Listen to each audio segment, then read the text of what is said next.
早晨，大家好。今日同大家分享嘅係最乾淨衛生嘅木耳浸發方法。今次做示範嘅咧係8倍木耳啊，咁厚度咧就會比貓耳係厚一啲，所以浸泡時間咧都要相對較長先至浸得透嘅。不過原理咧都係一樣，大家可以放心。呢一包木耳咧就總共有半兩啊，咁就大概有4至5隻到，市價就大概係買10蚊一兩嘅。咁今次我就會浸2隻出嚟示範俾大家睇嘅。咁其實2隻咧已經夠2至3個人食噶啦，所以千祈唔好睇小佢好似好細隻咁。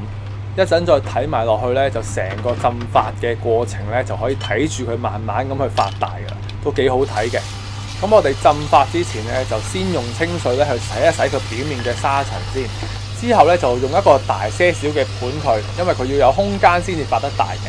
咁我哋咧就預留一個咁大嘅盤啦，都會望到個盤都幾大下嘅。咁水咧就要最緊要係浸過佢個面啊。如果唔夠水嘅話咧，我就俾多啲水佢啦。因為有啲浸唔到面嘅話，佢面頭就會乾咗啊。所以我哋一定要俾多啲水佢浸滿佢就可以啦。加夠水咧就可以開始浸發噶啦。咁浸發嘅時間咧就為1個小時嘅。準備好就去片啦，一齊睇下成個浸發過程啦。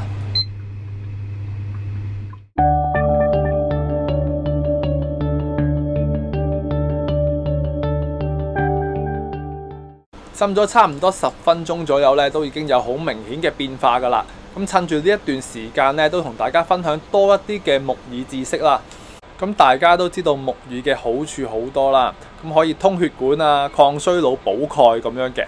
但係雖然個益處好多啊，但係如果我哋浸發嘅過程做得唔好嘅話咧，反而會傷害到肝臟或者係腎臟，甚至乎咧係會搞出人命嘅。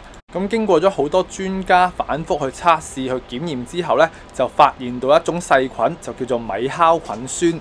而呢一種毒素咧，高溫係破壞唔到，食咗落去咧就會中毒。輕則咧就可能會頭暈、昏迷、抽筋，嚴重嘅可能要洗腎，甚至乎要做肝臟移植，死亡率咧仲係超過50%嘅。講翻個鏡頭先，話都冇咁快咧，就過咗60分鐘啦。原本細隻嘅木耳1個鐘頭之後咧，就去到呢一個地步。咁每一塊都大概發到去1隻半手板左右啦。咁呢一個定位白色呢個位咧，就係佢寄身喺棵樹度嗰個定位啦。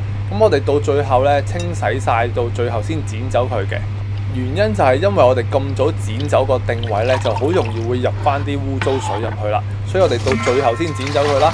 咁而家見到啲水咧就已經有少少微微嘅黃色啊。咁我哋就倒走佢，換過啲新水，進入第2個步驟啦。第2個步驟咧就係換晒啲新水，再落翻2-3茶羹嘅生粉啊。咁如果冇生粉嘅話咧，落麵粉都冇問題嘅。不過咧，我就會覺得用生粉會優勝啲啊，因為生粉咧比較上係會幼細一啲啊，能夠去到一啲窿窿罅罅嘅地方，咁就洗得更加乾淨啦。另外用生粉或者係麵粉嚟去洗咧，個原因就係因為佢2隻粉都有吸附嘅作用，可以有效咁吸走佢表面嘅污漬啦。跟住咧，我哋就可以輕手少少咁去洗走佢表面嘅少少潺啦。咁佢表面有少少潺咧，都係正常嘅，因為佢係一啲潮濕嘅地方生長噶嘛。咁好啦，咁我哋洗到七七八八嘅時候咧，就過翻2-3次水到啦，過翻清啲水咧，就可以進入第3個步驟噶啦。趁住換水嘅時候咧，就講翻啱啱未講完嗰一隻米酵菌酸啦。咁呢一隻米酵菌酸嘅由來咧，就本身由一隻細菌叫做椰毒假單胞菌產生出嚟嘅。而呢一種細菌咧，多數都會出現喺變壞咗嘅木耳，又或者係發酵嘅玉米製品裏邊多啲嘅。咁而本身呢一種細菌咧，高溫係可以殺死嘅。咁所以如果你買翻嚟嘅木耳唔係變壞咗嘅木耳，咁就唔會有呢隻椰毒假單胞菌啦。咁冇呢一隻菌就唔會有機會有呢一隻米酵菌酸啦。好啦，講到呢一度咧，細菌嘅演變咧就講完噶啦。咁而家咧，我哋就真係要知道點先為之一隻正常嘅木耳啦。咁木耳啊，買咗翻嚟乾柴咁樣，點樣先至可以分得到咧？始終都係要去浸發咗之後，你先可以分得到佢有冇變壞嘅。咁我哋一般嚟講咧，就憑3點可以判斷佢有冇變壞嘅。第一點咧就係你浸發完之後，聞唔聞到有異味？第二點咧就係睇下摸上手嘅時候有冇溶爛嘅手感，即係摸落去嘅時候就溶開嘅，咁呢一啲咧就係變壞咗嘅。到第三點咧就係睇下有冇梅花點啦，即係有啲白點啊咁樣一群嘅點，呢啲就係發菌嘅木耳啦，所以呢啲我哋千祈唔好食啊，一陣出事就麻煩噶啦。咁講到呢度咧，希望大家都識得點樣去分乜嘢叫正常同埋唔正常嘅木耳啦。而學識咗嘅朋友，又或者覺得呢一條片對你係有幫助嘅話咧，都記得俾個 like 我 V-Leg，因為咁樣咧，我先至知道大家中意邊一類型嘅影片嘅。輪到第三個步驟啦，咁第三個步驟咧，其實可有可無。咁呢一個步驟咧，就係放一啲比較緊張有蟲卵啊，嗰啲朋友好擔心佢唔夠乾淨嘅，咁就可以用埋第三個步驟啦。咁就係用翻一啲薄鹽水落去浸一浸佢先，跟手咧就喺隔離煲埋水啦。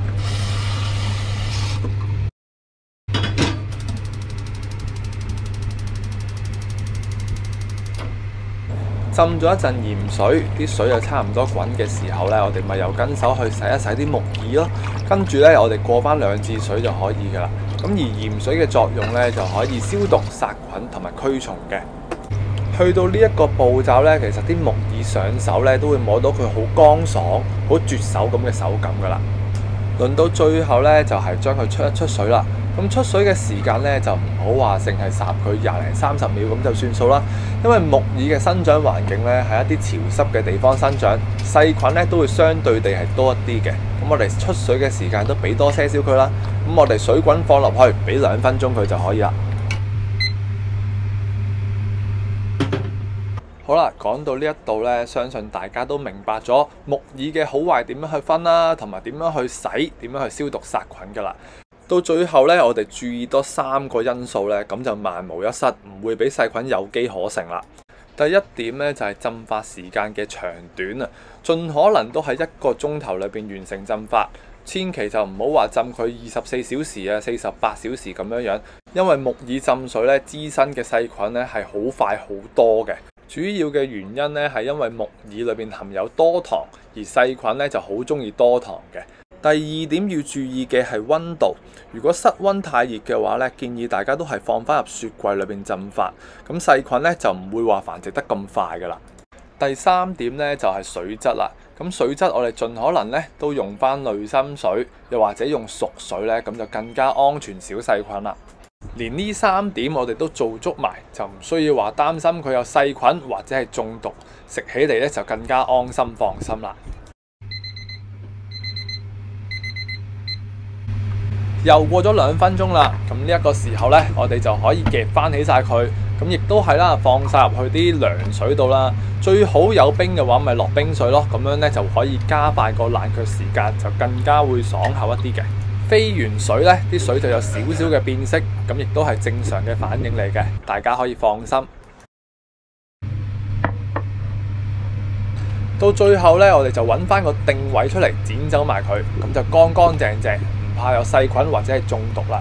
同埋亦都順帶一提啊，今日浸完嘅木耳咧，盡可能都今日食晒佢，千祈唔好浸水留過夜。因為所有嘅木耳浸親水咧都壞得特別快嘅，所以呢一點我哋大家一定要注意啊！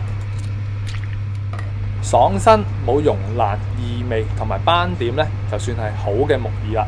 最後，如果中意呢一部木耳浸發影片，又或者覺得呢一部影片好實用、好啱用嘅話咧，記得俾個 like V-Leg，有你嘅支持就係我嘅拍片動力啦！